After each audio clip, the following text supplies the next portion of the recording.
ರಸ್ತೆ ವ್ಯವಸ್ಥೆ ಕಾಣುವುದಿಲ್ಲವೇ? ರಸ್ತೆ ಗುಂಡಿಗೆ ಬಿದ್ದವರೆಷ್ಟು? ರಸ್ತೆ ಗುಂಡಿಗೆ ಬಿದ್ದವರೆಷ್ಟು? ಅಪಘಾತದಲ್ಲಿ ಸತ್ತವರೆಷ್ಟು? ಕೈ ಕಾಲು ಮುರಿದವರೆಷ್ಟು?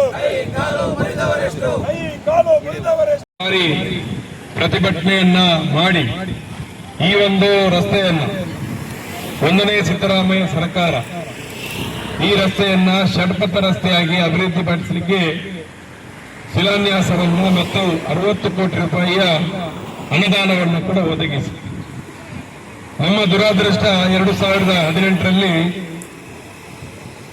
ಸಿದ್ದರಾಮಯ್ಯ ಸರ್ಕಾರ ಮತ್ತೆ ಅಧಿಕಾರಕ್ಕೆ ಬರಲಿಲ್ಲ.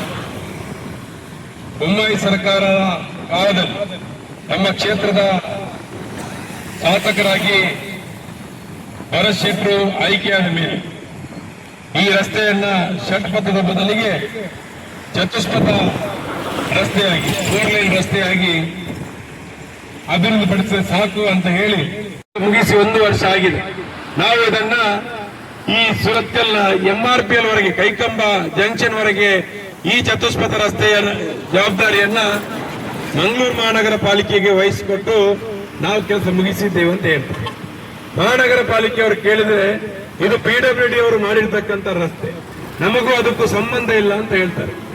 ಇಲ್ಲಿ ನಾವು ಪ್ರತಿಭಟನೆ ಮಾಡಿ ಕೇಳ್ತಕ್ಕಂಥದ್ದು ಈ ಗುಂಡಿ ಬಿದ್ದಿರ್ತಕ್ಕಂಥ ಈ ರಸ್ತೆಯ ತಂದೆ ಯಾರು ಅಂತ ನಾವು ಕೇಳುವಂತ, ಈ ರಸ್ತೆಗೆ ತಂದೆ ಯಾರು ಅಂತ ನಮಗೆ ಹೇಳಬೇಕು.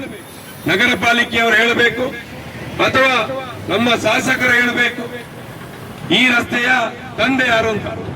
ಈ ರಸ್ತೆಗೆ ವಾರಿಸ್ದಾರ ಇಲ್ಲದಿದ್ರೆ ಈ ರಸ್ತೆಗೆ ನಾವು ಎಚ್ಚರಿಕೆಯಿಂದ ನಗರ ಪಾಲಿಕೆಯನ್ನ ನಾವು ಒತ್ತಾಯ ಮಾಡ್ತಾ ಇದ್ದೇವೆ. ಕೂಡಲೇ ಈ ಕಾಮಗಾರಿಯನ್ನ ಪೂರ್ಣಗೊಳಿಸಬೇಕು ಅಂತ ನಾನು ಮತ್ತೊಮ್ಮೆ ಒತ್ತಾಯವನ್ನ ಮಾಡ್ತಾ ನನಗೆ ಇಲ್ಲಿ ಮಾತಾಡ್ಲಿಕ್ಕೆ ಅವಕಾಶ ಮಾಡಿಕೊಟ್ಟಂತ ಎಲ್ಲರಿಗೂ ಕೂಡ ವಂದಿಸಿ ನನ್ನ ಮಾತನ್ನು ಮುಗಿಸ್ತೇನೆ. ರಸ್ತೆಯನ್ನ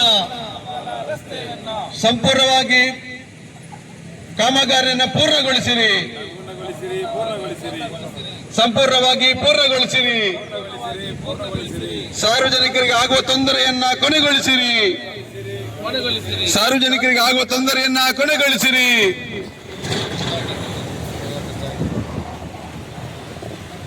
ಆತ್ಮೀಯ ನಾಗರಿಕ ಬಂಧುಗಳೇ,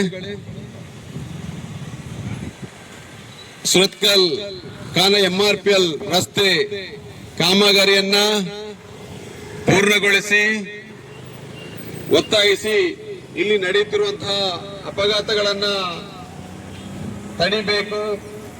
ಈ ಒಂದು ರಸ್ತೆಯನ್ನ ಅಪೂರ್ಣಗೊಳಿಸಿದ ಗುತ್ತಿಗೆದಾರರು ಮತ್ತು PW ಇಲಾಖೆಯ ಮೇಲೆ ಕ್ರಮವನ್ನ ಕೈಗೊಳ್ಳಬೇಕು ಎಂದು ಒತ್ತಾಯಿಸಿ ಇವತ್ತು ಕಾನ ಪರಿಸರದ ನಾಗರಿಕ ಬಂಧುಗಳಿಂದ